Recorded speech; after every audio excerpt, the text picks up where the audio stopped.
Kendim de ben çok etkileniyorum. Bütün arkadaşlarıma da tavsiye ediyorum izlemelerini. Bakın, amcamız göremiyor, duyamıyor, konuşamıyor ama gerçekten camiye gönülden bağlı. Akşamla yatsı arası biraz kısa olduğu için eve gidip gelmekte zorlanıyor. Akşam namazından sonra yatsıya kadar camimize bekliyor. Bir bakalım camiye nasıl giriyor, bakın. Şimdi kendimizi de onun yerine koyalım. Gözler görmeyip, duymayıp, konuşamayıp camiye gelebilir miydik?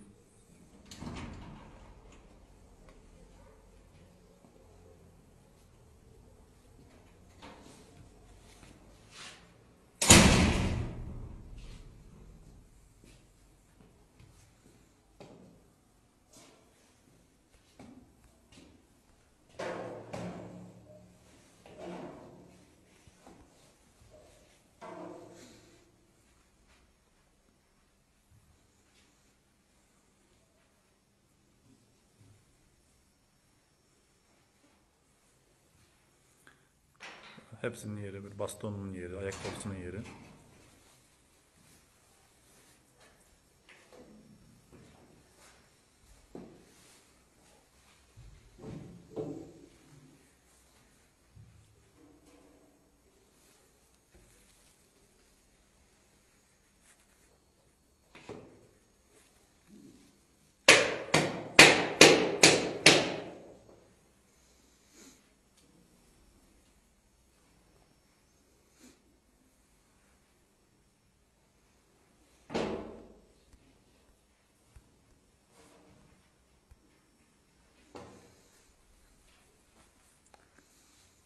Bakın, ilk geldi, dezenfektanın yerini bir kere gösterdik. Devamlı ellerini sağa sola sürdüğü için tavsiye ediyoruz devamlı dezenfekte yap diye. Camiye giriş çıkış yaparken mutlaka sürer. Bir kere söyledik, hiç kırmadı bizi.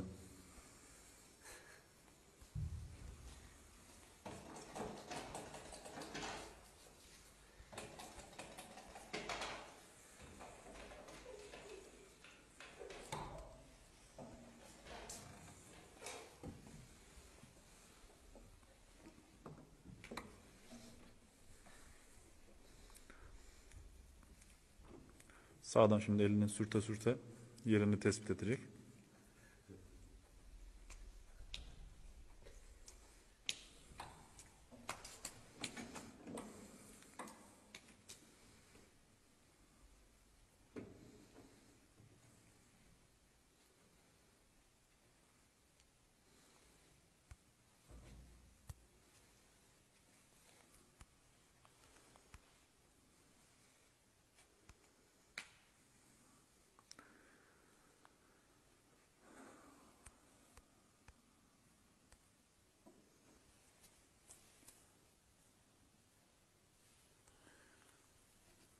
Bazen kafanıza takılabilir. Görmüyor, duymuyor, konuşamıyor. Peki bu insan nasıl cemaatle namaz kılıyor diyebilirsiniz.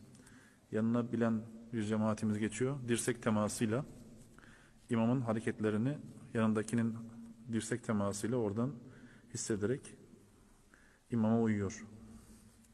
Bakın, buradan yerini öğreniyor. Şuradan hemen halının çizgisinden, minberin yerinden yerini buluyor.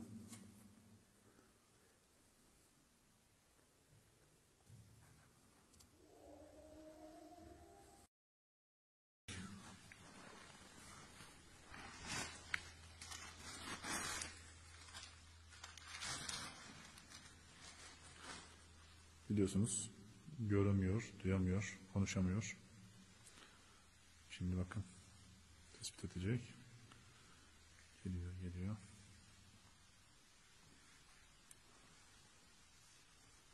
Halıyı tespit etti. Şimdi seccadeye serecek.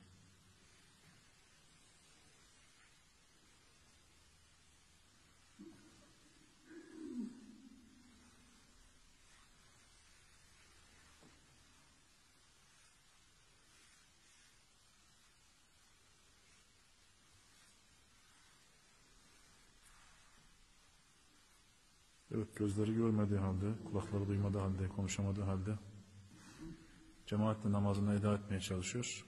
Gözleri gören, kulakları duyan, konuşabilen bizler olarak bunun hesabını herhalde kolay kolay veremeyeceğiz. Rabbim ibret alabilmemizi bizlere nasip eylesin inşallah.